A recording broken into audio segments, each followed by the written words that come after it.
Hey guys, how's it going? It's Al. We have a fantastic slate on Monday Night Football. It's not going to be Showdown the way it normally is. They'll have Showdown for these two different games, but like the games that they have for Showdown are extremely small. What they do have on DraftKings for week 2 Monday Night Football is a massive $2.5 million 2-game slate, classic slate. Classic. So we're going to try and make a couple of lineups for this. Well, I'm going to make a lineup for this. Kind of like first look. We're going to go through position by position, pick a player, do what we have to do to try and make things go, and then we'll take a look at the Fantasy Labs lineup builder and try and build 150. So thank you guys for being here, and let's go. He's a legend. Why don't we start here right at the beginning, right? We've got the Vegas tab. This is a free tab on Fantasy Labs. You can go to smizzle.tv/labs with an uppercase L. It's right down below in the description. You can get a football only membership. The only way you can get that is through my link. Everything else is there for a 1 month or a 6 month all sport membership if you play college football. NBA with that coming up. Still going is MLB. Everything else, that's under the all sport package. But the only place, if you're just an NFL DFS player, to get that is at Fantasy Labs through my link, the NFL only package. So 29.75 is the Buffalo Bills implied total. They're always really high. They're clearly the highest on this slate. Going to be a very popular team to get 3, possibly 4 players from in your lineup. You can bring that back with somebody on Tennessee. We'll talk about that in just a little bit. Bills are 10-point favorites in this one. Sorry, they opened at 29.75. They've come down to 28.75. Still really high. And then you've got the Eagles against Minnesota. This game looks like it could go off, right? You've got a 2.5-point spread, 2 teams with really high-powered offenses. Both teams have okay defenses. Like Philly might have a really good defense. We don't know. They've got good cornerbacks, but like, do cornerbacks really matter when you have maybe the best wide receiver in the league? We're going to find out.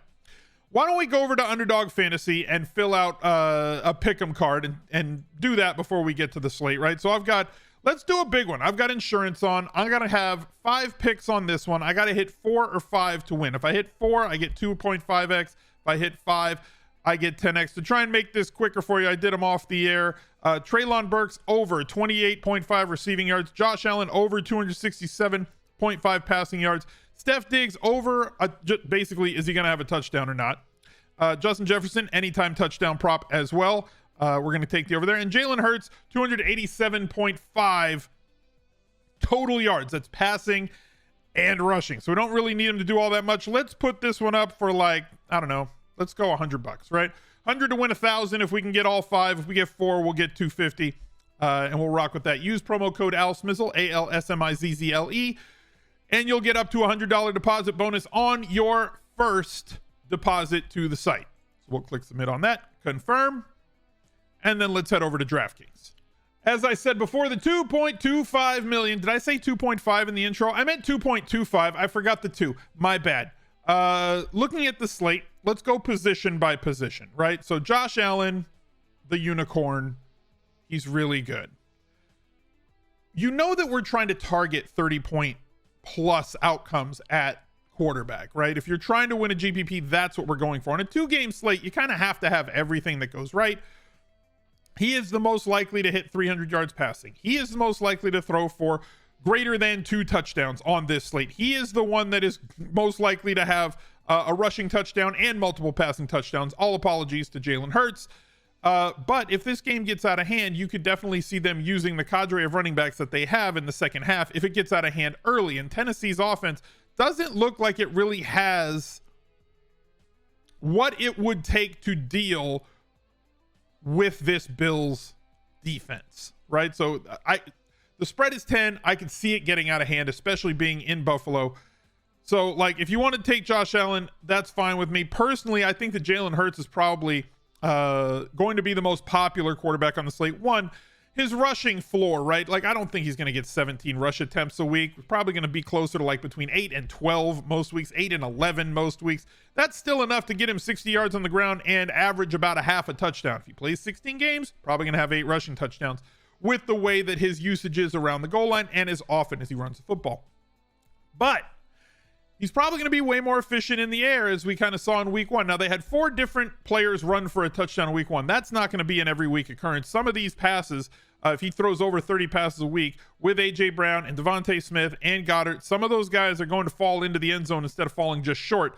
So I think that we have some massive upside here for 30-plus point games. If you're going to play him, you're going to tie him to other players. He's probably where we're going to end up in this lineup, but I do want to talk about, there's only 4 guys, right? So let's talk about all of them. If you wanted to get the savings, and if we're going to play multiple lineups in tournaments, Kirk Cousins might be your guy.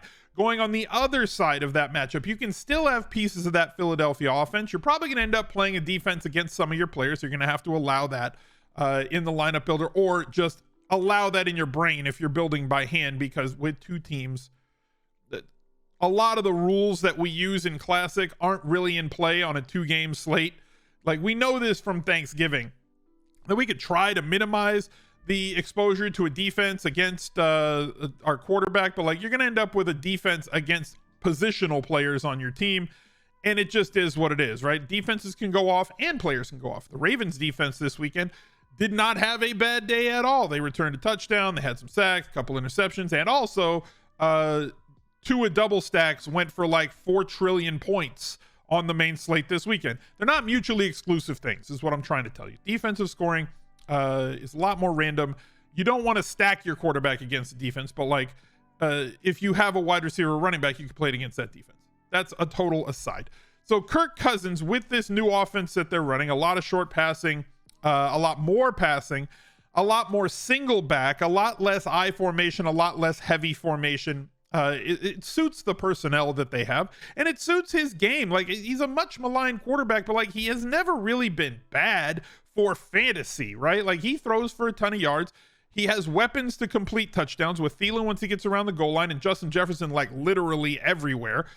Good enough play at tight end from Irv Smith, and a third guy in KJ Osborne. So if you wanted to double stack Kirk Cousins, I'm on with you at 900 less than Jalen Hurts, and a lot less than Josh Allen. Ryan Tannehill's the one guy I'm probably not going to stack, which means he's probably going to be the guy that goes off massively. Or the other way that this could work for you is if Tennessee keeps this somewhat close, right? Maybe they lose by 9, maybe they lose by 12, but like, they're in the hunt the entire game, and they're not just getting throttled by that Buffalo defense. And Tannehill puts up enough of a fight, and the superstar quarterbacks don't run away.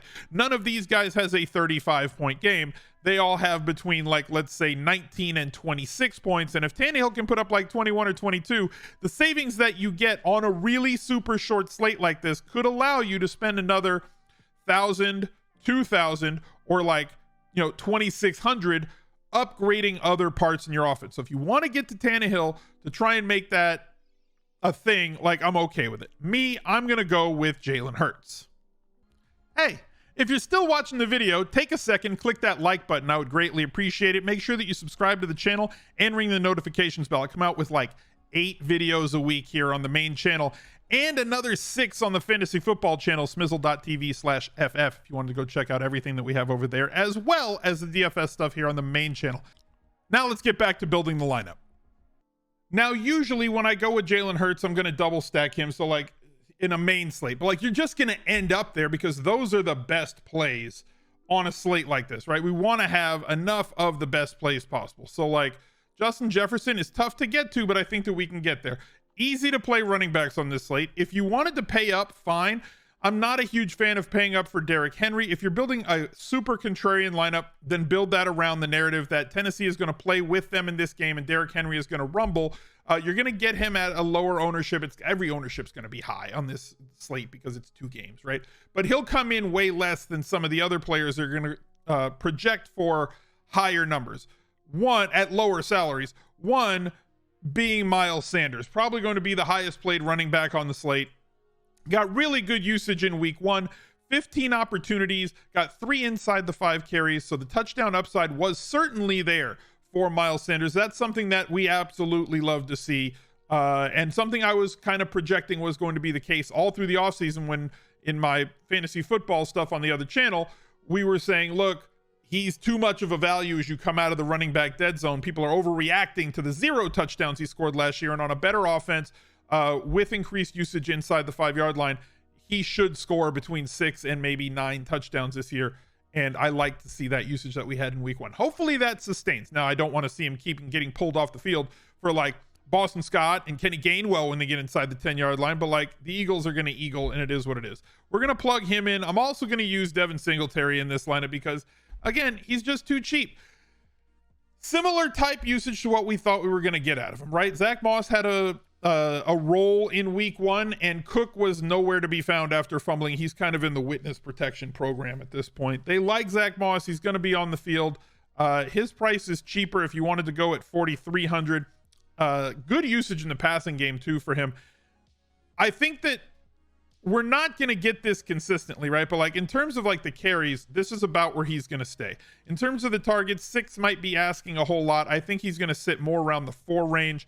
I think that Singletary is going to be the guy on 1st and 2nd down, probably sit around the 2 to 3 range in terms of targets, and usually get you between 11 and 15 carries on a standard week, right? That's about what we're looking at. So with that usage as 10-point favorites and at home, I want both of these running backs at their current prices because of what it is going to allow us to do basically everywhere else on this lineup.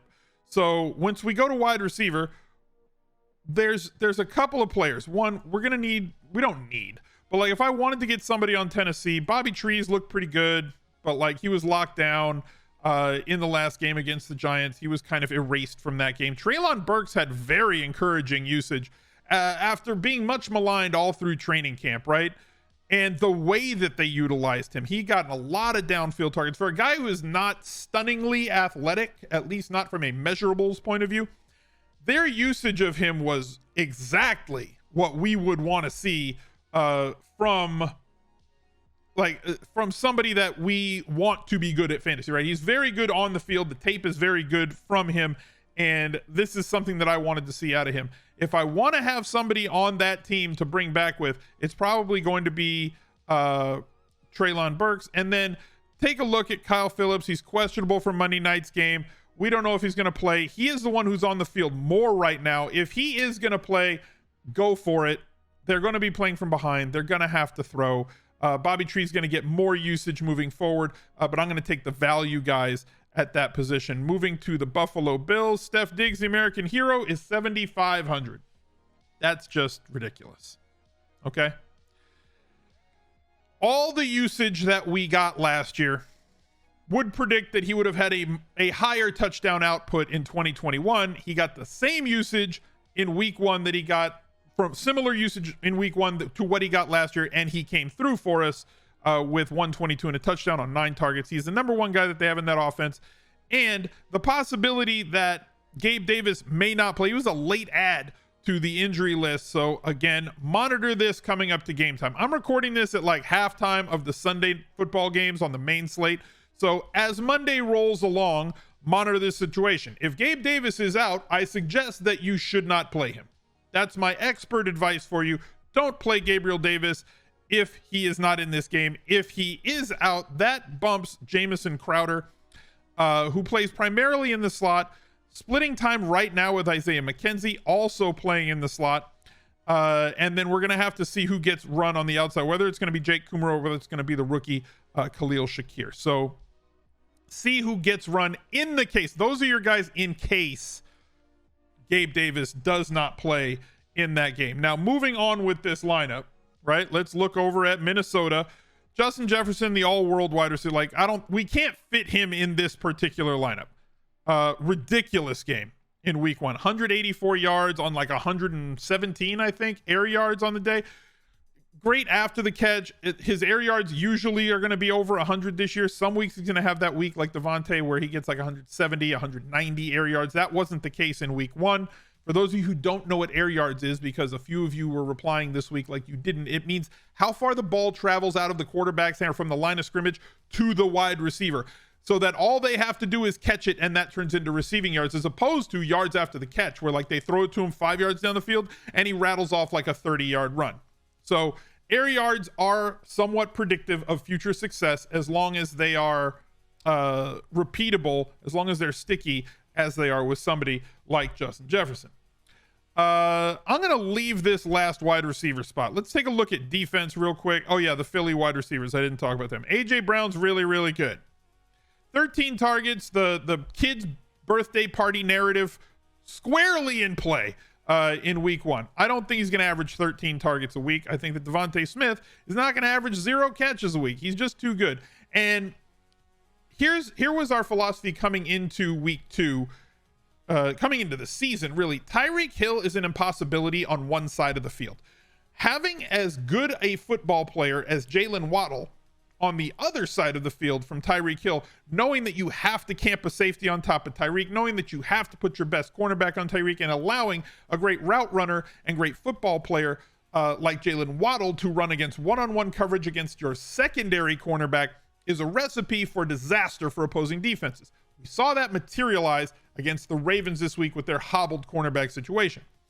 Now, I'm not saying that the Minnesota cornerbacks are in that same situation as being as hobbled as Baltimore's were, but Devonta Smith is an extremely good wide receiver, a very talented and polished route runner who is great at getting separation and now gets to operate on the other side of the field from A.J. Brown.